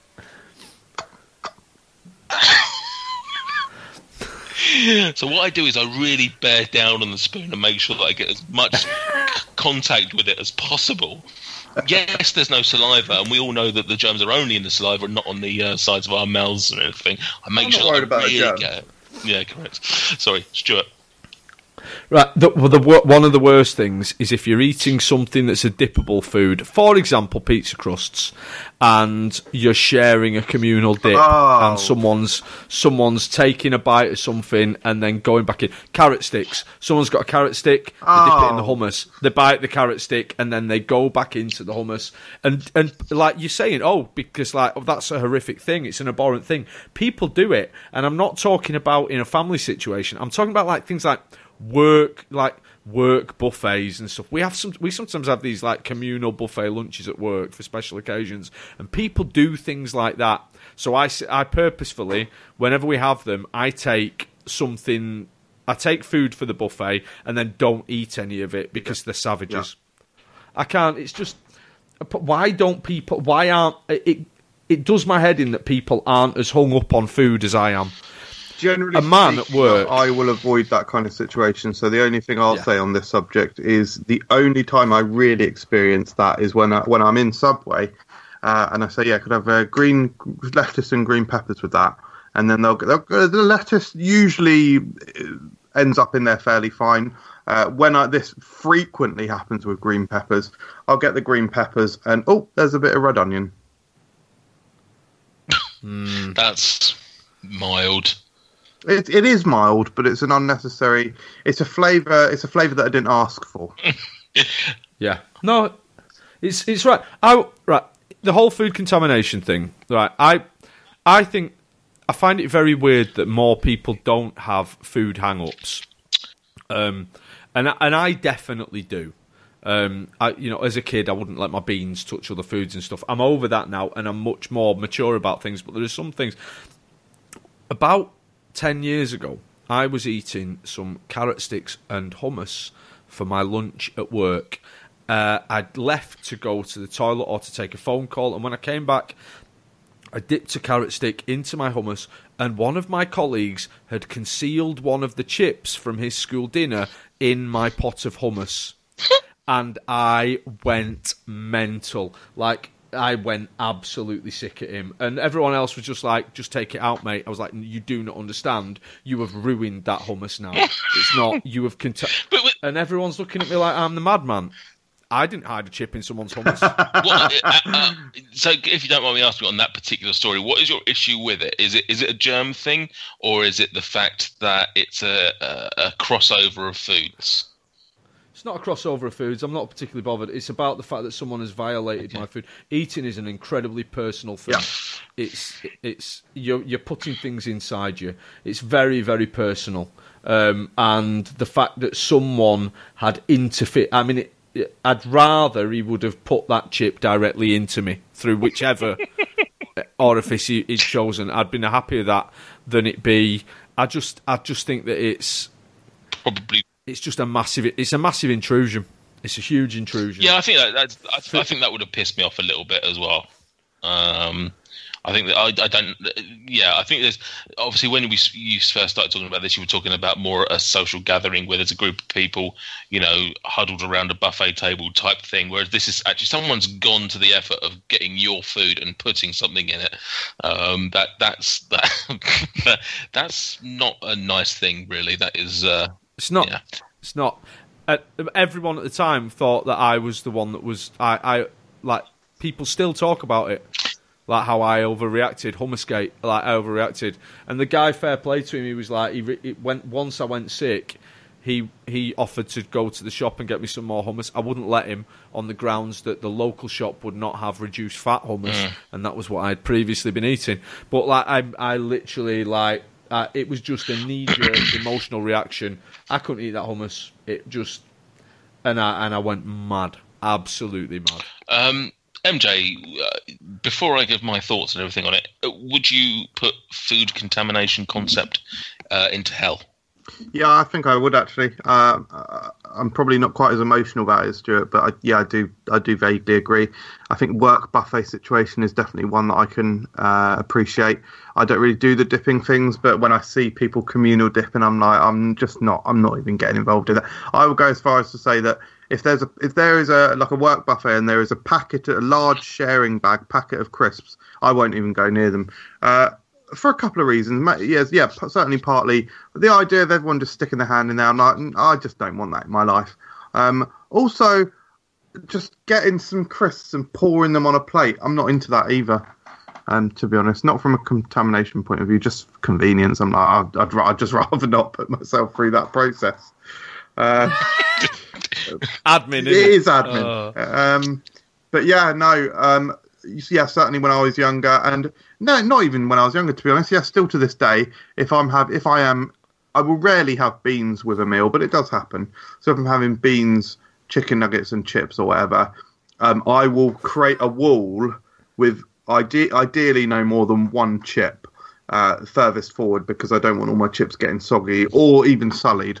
I probably wouldn't have chips with beans, because the chip is probably the highlight of the meal. This is where I'm turning into Nate. The chip is the highlight of the meal. I don't want to sully the chip with the bean. The irony there is I fucking love beans that touch chips. This whole thing about, I don't want my beans to touch other food products on my plate, I find it a very weird. I mean, ultimately, it's all going in at the same time. It's not. People are like so concerned. They're so concerned that the beans are going to make the chips soggy. Fuck me, how long do you take to eat your dinner? You know, if you're eating at a decent speed, it's not going to fucking happen. Chill the fuck out. And yet I'm the weirdo for wanting to eat them all separately. Actually, I don't care, because ultimately the beans give it a sauce that I probably would have put on there anyway in the ketchup or whatever. So I'd argue that the consistency of the baked bean sauce is one of the most rapidly infectious sauces you can get, actually, and actually the soggification powers that it has are probably stronger than any other product. I would say you're undercooking your chips, mate. Cook them a bit, cook them a bit more, give them a bit more of a sturdy texture. Bean juice ain't doing. I don't like a crispy chip. I prefer them soggy. Weird. Right. So I've kept my opinions on this fairly quiet for a couple of reasons. So the situation where you're talking about, obviously you've given us quite a broad concept here. There's not one particular moving part. There's quite a lot going on. Let me break it down. Situation where people use one spoon to, like you say, spoon out some hummus, and then they use that same spoon to do something else. I've got mild OCD about certain things. That does annoy me. I really hate when I go to get like some dip and ultimately it's got a spoon in there that's been in, like, I've gone to get some tzatziki and I can see chunks of salsa sitting in there. It doesn't bother me too much in terms of, it's really weird because it doesn't bother me about the mixture of flavours.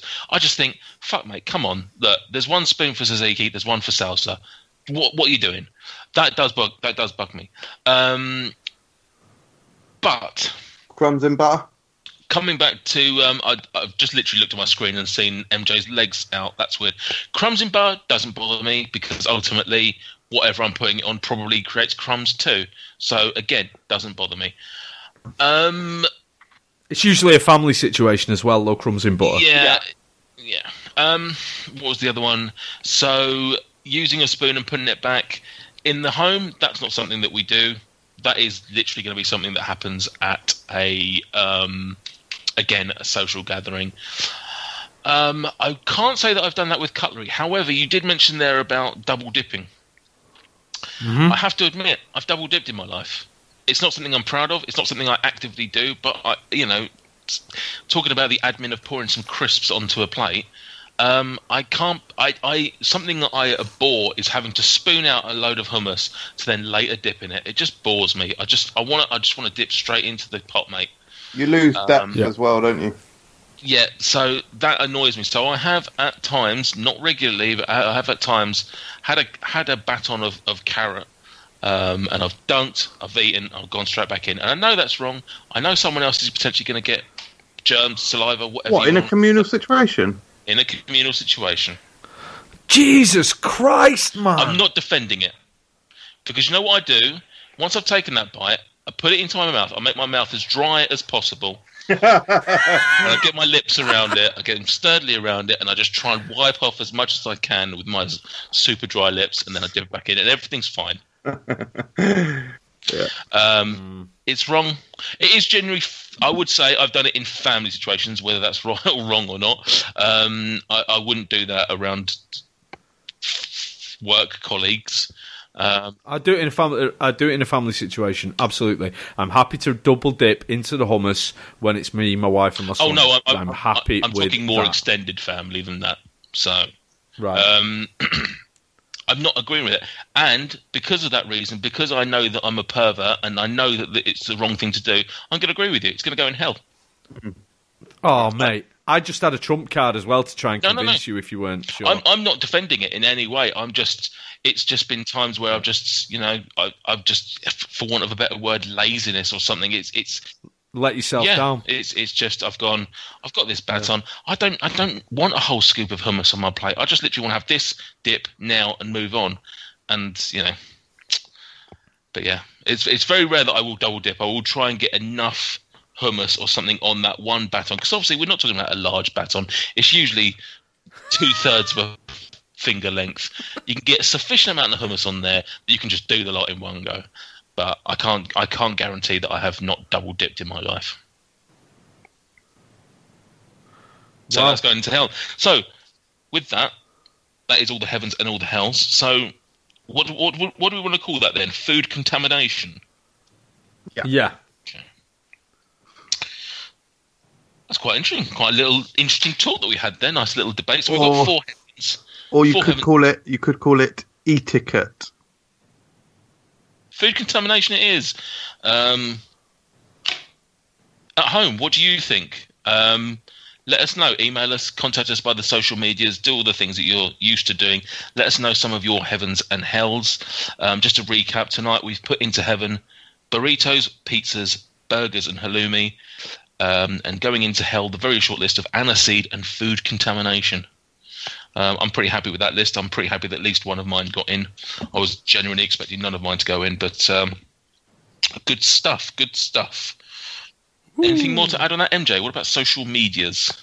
Yeah, do you want to hit the old social medias now? Yeah, we'll just rattle through them quickly. Yeah, we got three. Well, I'll save the longest for last because there's a good, decent question in there. So Laminator said worst food ever eaten.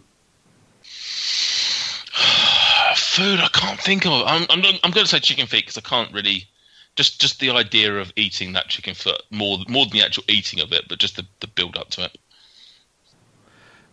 I will go for the friend cooked fish pie that I mentioned on a recent podcast. Yes. With the stealthy boiled eggs.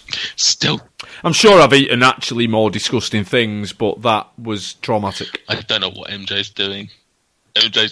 He's doing. Oh God! I get it. He's doing Basic Instinct. Basic Instinct. Yeah. And probably, I don't know if it counts. Sort of does count because we are a food and drink channel. Probably sriracha soda. Oh yeah, that was good lols. Yeah, either be that or that weird, that horrid Mexican sweetie, which had vinegar chili powder on the outside. Madness. Yeah. Next. Jup Hain Cakes, that's what I'm going to call him from now on. Jup Hain Cakes said, would you rather eat a devil or an angel? Well, he goes on to talk about eggs, so I'll have to go for angel. What was the alternative you gave? Angel or devil? Oh, just... Angel delight or deviled eggs. What actually is deviled eggs? I don't know if I've had it. I think it's eggs and some kind of spice. I think it's paprika. Yeah. Curried, yeah. I'd probably eat that, but I'd take an angel delight over it. Yeah. I'm gonna answer the question devil or angel. I think an angel is more human. It's just basically just got wings, and you can't say it's a chicken because it's got wings. But a devil has hooves, so that's a bit more like goat. So I'd probably go for the devil because you can say that's just like a goat or sheep. And Olis Plinsky, this is the longer one. They've said worst and best restaurant experiences. If you guys need a second to think about it, then let me know. I don't really have a best in terms of the experience, but I would say probably the best meal I've ever eaten was at the Oxo Tower for Laura's 30th birthday. Wow. I had a trio of pork main, which was like, if I remember correctly, it was like a black pudding, it was a pork belly, and there was something else, and it was fucking amazing. I can't remember what the desserts and the starters were, but I remember they were very good as well. But yeah, that was probably the best meal. I can't think of any standout experiences for meals. So it's more just the food themselves. Yeah, I'm struggling for best. I've eaten some phenomenal meals in restaurants. I can't think of anything that's immediately jumping to mind. But I'm going to go for the incredibly tasty food from Almost Famous Burgers in Manchester. And I'll have the one that I had recently when I took my son Lad's Day out and went for Almost Famous. It was fantastic, as good as anything. Worst was the time that Burger King tried to force my vegetarian wife to eat chicken. That was a horrible experience. The whole thing, the food for everyone in our party was appalling, and the service, the manager was an absolute cow. So horrible restaurant, broadly speaking, restaurant experience, bad times. My best restaurant experiences mostly boil down to America. Yeah, I too can't remember explicitly any amazing ones that I've had over here. There's the odd ones, like we were in Brighton last year and we had a wonderful meal where a few of the dishes were just exceptional. They came just either very delicious or they came out quite dramatic and with like dried ice and smoke and whatever. So that's really cool. But I think I'm going to choose BJ's Brewhouse for the overall. I could go with Texas Roadhouse because the experience of having a 16-ounce steak that was just no fat, absolutely delicious. It was massive because I'm always underfed by a steak. I just need more. And because it's so expensive, it prohibits you from getting that much more. But in America, it was cheap. So I had a 16-ounce and I was satisfied. But not only that, but the unlimited, delicious bread rolls with cinnamon and whipped. Amazing. But also BJ's Brewhouse, similar sort of thing. Just such a wide menu.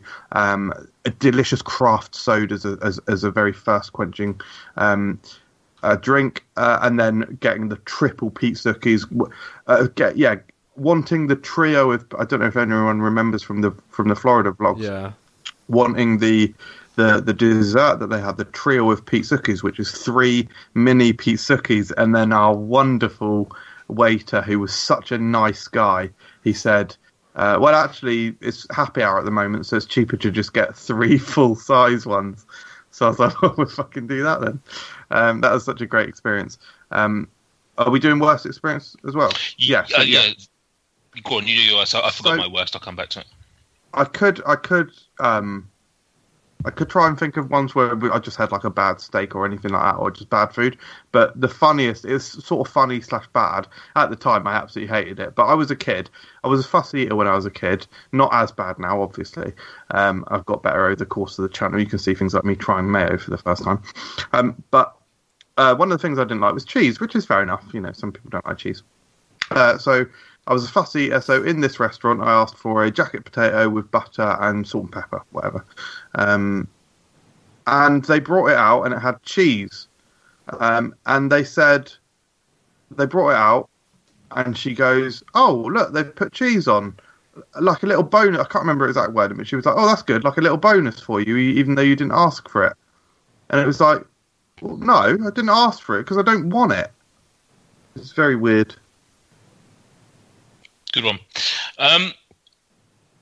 Is that the end of the anecdote? That's the end of the... all my anecdotes are half-run anecdote, you know. It's Anek. I don't have... I wouldn't say experience... Well, I guess it's an experience. My worst, probably... I've had bad times where, you know, everything goes wrong, everything's late, you know, you're waiting for ages and you touch wood, you get some sort of bit off the bill or whatever. But probably the worst one that still springs to mind is when I was in my sort of early 20s, our work, a few of our guys from work went out for a meal, and we went to an area called Southall. Don't know if it's how famous it is or isn't, but anyway, it's got a large Asian community. There's literally just Indian restaurants everywhere, and it's proper sort of not Western style Indian food. It's very much.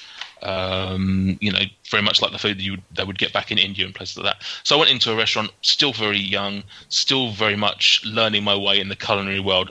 I'd only been eating Indian food probably for about a year or two at this stage because I didn't have it as a kid. And ordered a chicken tikka masala off the menu because naturally that's, one of the go-to standard mild curries that, you can test yourself out on if you're not particularly keen on spice and whatnot. Obviously, this restaurant had no experience of what a Western chicken tikka masala was, and I believe the word masala stands for chili or something like that. Anyway, what came out was easily the hottest dish I've ever had in my life, to the point that even the Asian guys that I was with, they tried a little bit and they went, fuck, they have fucked you over there. So yeah, it was. But me being still relatively new at the firm, being still relatively wanting to sort of show some bravado, I was like, yeah, it's fine, and I was literally sweating out of my fucking eyeballs the entire time that I took down the entire meal, and I probably did not have a good pooing experience the next day. Yeah, that was probably the worst meal experience that I've got. Bad times. Any more, MJ? That's it. That's all of them. That's it. Yeah, it was quite quiet this week. Sick. Not many people came forward. Maybe it was a bit too high concept, this one. It's quite specific, innit? In it. Yeah. I think that's pretty much it then, boys, isn't it? I don't think we've got any more games or anything to play. No, correct. Done and dusted. But the game of life continues for us all, even after we stop recording. Involving much work. That sounds like a quote from the 80s and 90s children's TV show Nightmare. Oh, what a show that was. Loved it. Yeah. You know you can do nightmare experiences now. Yeah, certainly in London they've got them. You can go down there and you can play nightmare experiences. Wow. Madness. Yeah, need to do that, yeah. Isn't it? I once applied for Nightmare, didn't get on. Oh. For the record, that's 2 TV shows now that I've applied for and never got on. But the other one being Big Brother. Anyway, guys, thank you very much for joining me. That is actually, you would be Nathan. amazing on Big Brother as well, so that is a travesty. Back in the day, not now. Me now on Big Brother back in the day would work. Me back then, probably not so much. I was still quite shy. I wasn't quite as outgoing as I am today. So I think probably I would have been very boring on there. I would have been like the virgin fella that won like series 3 or 4. Cameron. That probably would have been me. I'd been the first Cameron. Anyway, thank you guys for joining me. It's been an interesting show, something different. Correct. Yeah, we remained quite on topic this episode. I'm quite impressed with us. Yeah, we powered through. Maybe we shouldn't have any more guests. Cancel all future guests. Back to the OG. Who is our next guest? Can we reveal that? I'm happy to. I think, should we say that our next guest is an absolute lad? Whee! And leave it at that. Total lad. Yeah. Well, I've lost my train of thought. Yeah, anyway, thank you very much for joining me and being the Gabriel and Lucifer to my God complex. To the listeners, I hope you've enjoyed this. Obviously, please subscribe to the channel. If this is the first time you're listening to us, please obviously review us. That would be lovely. Join us another 2 weeks' time for another guest, as the boys have just said. And in the meantime, just be good people. Good night. God bless. Ooh, bye, guys. Bye-bye. Shut the wisa. References.